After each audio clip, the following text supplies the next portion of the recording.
नमस्कार। नेपाल टेलिभिजन हेरेर बसिरहनुभएका सम्पूर्ण आदरणीय दर्शक महानुभावहरूमा काठमाडौँ महानगरपालिकाको दैनिक टेलिभिजन कार्यक्रम हाम्रो काठमाडौँको आजको श्रृङ्खलामा यहाँहरूलाई स्वागत छ। दर्शकबिन, कार्यक्रममा हामी काठमाडौँ महानगरपालिकाले महानगरपालिका क्षेत्रभित्र गरेका विकास निर्माण एवं जनचासोका विषयहरू प्रस्तुत गर्ने गर्दछौँ।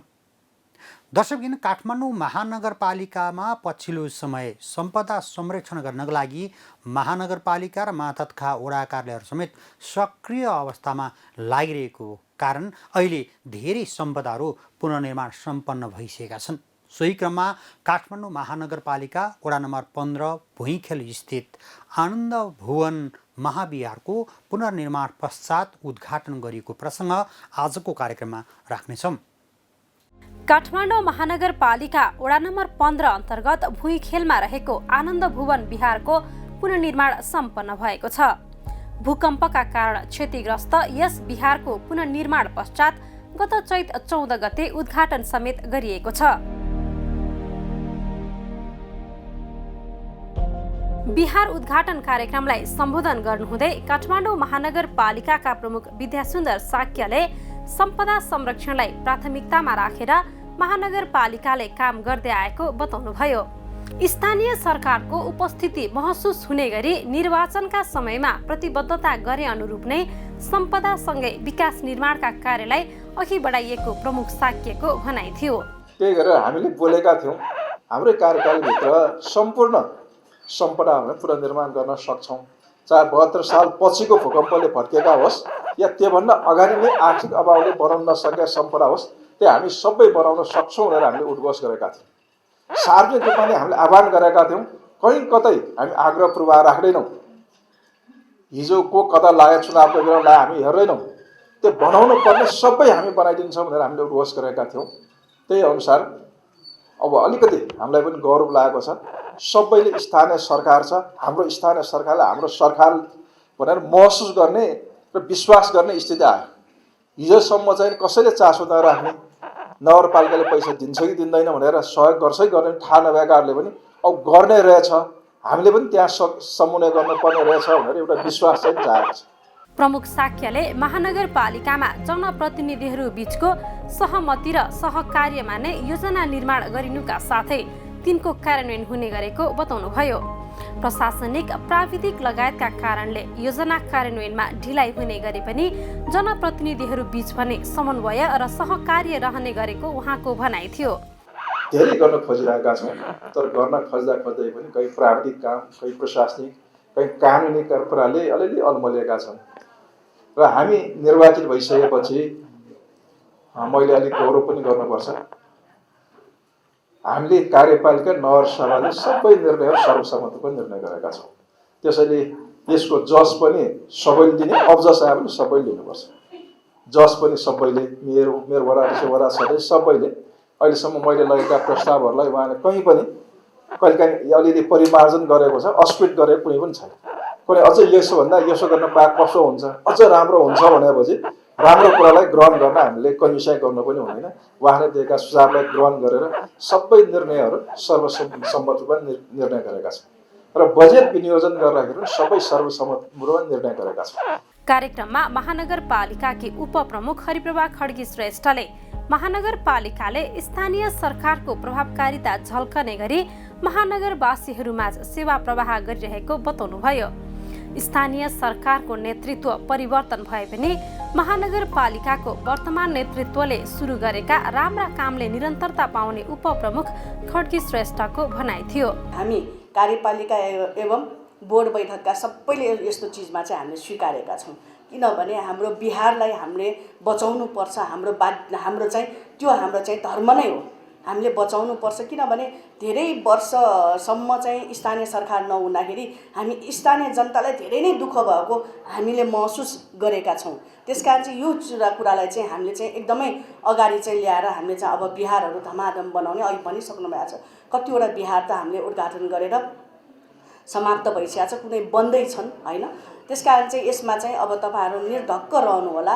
अब यो स्थानीय सरकार निरन्तर रूपमा चाहिँ हामी चुनाव निरन्तर कहिलेकाहीँ पीडा पनि हुन्छ, चुनाव होला कि नहोला, किन चुनाव भनेको निरन्तर भइ नै रहनुपर्छ। किन 5 वर्षको लागि हामीलाई म्यान्डेट दिएको हो, 5 वर्षपछि 5 वर्षसम्म हामीले के गर्यौँ कसो गर्यौँ भन्ने कुरा त त्यो जनताको हातमा छ। त्यसकारण चाहिँ यो चाहिँ नेतृत्व चाहिँ परिवर्तन हुँदै, नेतृत्व त्यही भए तापनि परिवर्तन हुँदै गयो भने हाम्रो समाजलाई परिवर्तन गराउन अनेक सोच र विचार सँगसँगै अगाडि आउँछ।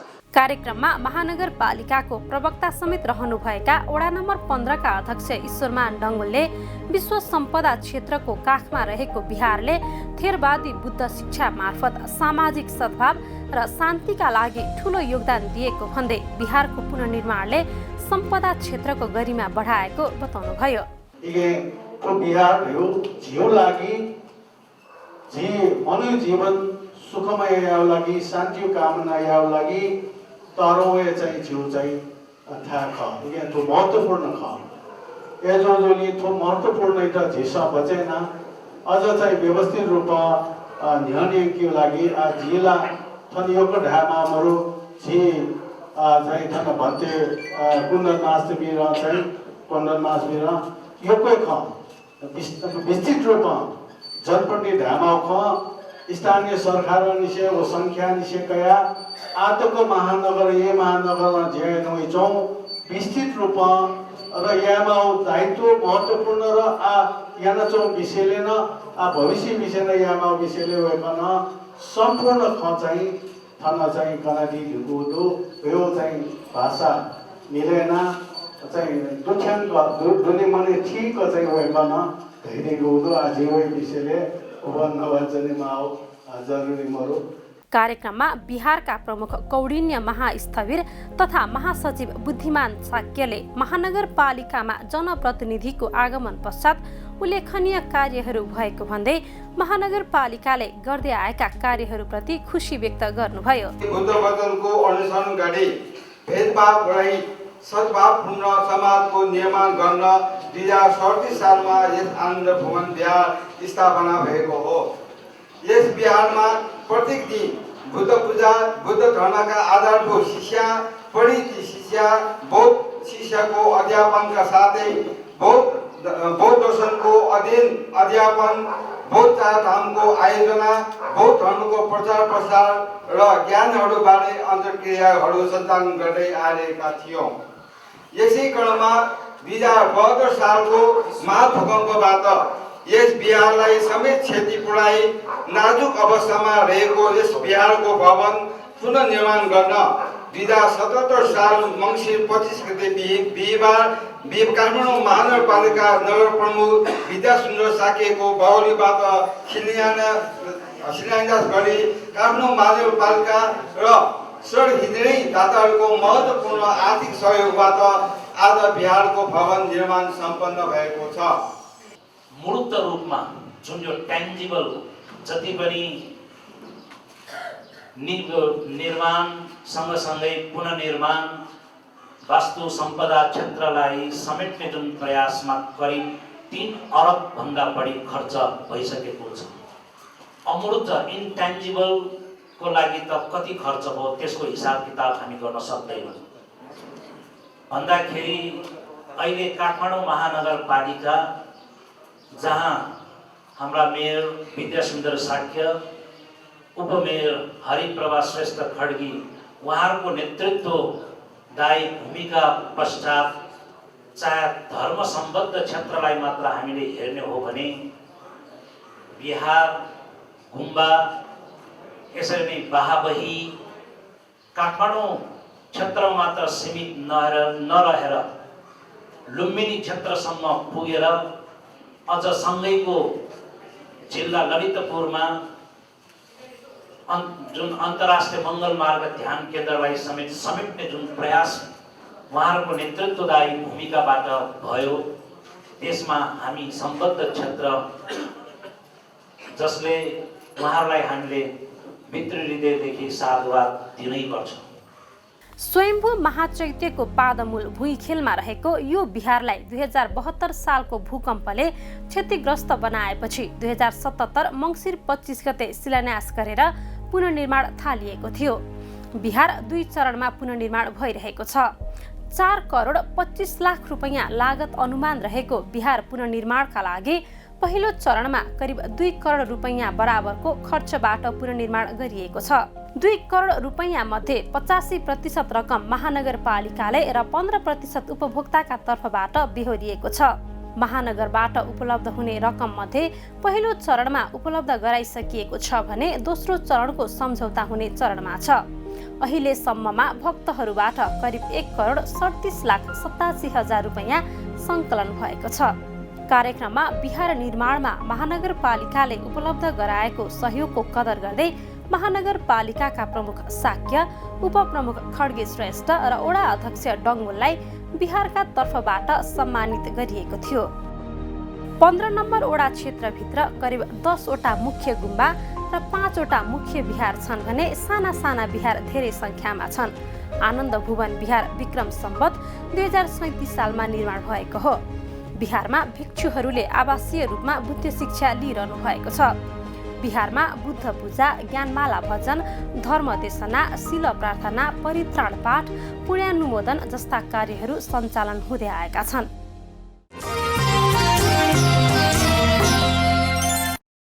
दर्शकबिन, हरेक वर्ष वैशाख 6 र 7 गते अभियानकै रूपमा सञ्चालन भइरहेको भिटामिन ए खुवाउने कार्यक्रम यो वर्ष सम्पन्न भएको छ। 6 महिनादेखि 5 वर्ष मुनिका बालबालिकालाई भिटामिन खोप खुवाइएको प्रसङ्ग अबको पालोमा। बालबालिकाहरूलाई रतन्धो र कुपोषण हुनबाट जोगाउन भिटामिनको सेवन अनिवार्य हुन्छ। भिटामिनको सेवन सबै बालबालिकाले गर्न सकुन् भन्ने लक्ष्यका साथ स्वास्थ्य मन्त्रालय, स्वास्थ्य सेवा विभाग, पोषण शाखाले प्रत्येक वर्ष वैशाख र कार्तिक महिनामा भिटामिन सेवनको कार्यक्रम सञ्चालन गर्दै आएको छ। यसै कार्यक्रम अन्तर्गत 6 महिनादेखि 5 वर्ष उमेर मुनिका बालबालिकालाई वैशाख 6 र 7 गते देशव्यापी रूपमा भिटामिन ए को औषधि खुवाइयो। साथै 1 वर्षदेखि 5 वर्ष मुनिका बालबालिकालाई जुकाको औषधि समेत खुवाइएको छ। यसै कार्यक्रम अन्तर्गत नै काठमाडौँ महानगरपालिका कार्यालयले स्थानीय स्तरमा गई लक्षित उमेर समूहका बालबालिकालाई भिटामिन ए को औषधि खुवाएको छ। महानगर क्षेत्रभित्रका 32 वटै वडामा 279 बुथ मार्फत औषधि खुवाइएको थियो। खोप कार्यक्रम प्रभावकारी रूपमा सञ्चालन गर्न 558 जना स्वयंसेविका परिचालन गरिएको थियो। स्वास्थ्य मन्त्रालय अन्तर्गत स्वास्थ्य सेवा विभागले यस वर्ष देशभर 27 लाख बालबालिकालाई भिटामिन ए र 23 लाख 93 हजार बढी बालबालिकालाई जुकाको औषधि खुवाउने लक्ष्य लिएको थियो। बालबालिकामा हुन सक्ने स्वास्थ्य जटिलता तथा कुपोषणको जोखिम न्यूनीकरण गर्नका लागि 2053 सालबाट सरकारले निशुल्क रूपमा भिटामिन ए खुवाउँदै आइरहेको छ। यस्तै जुकाको औषधि 2058 सालदेखि खुवाउने गरिएको छ।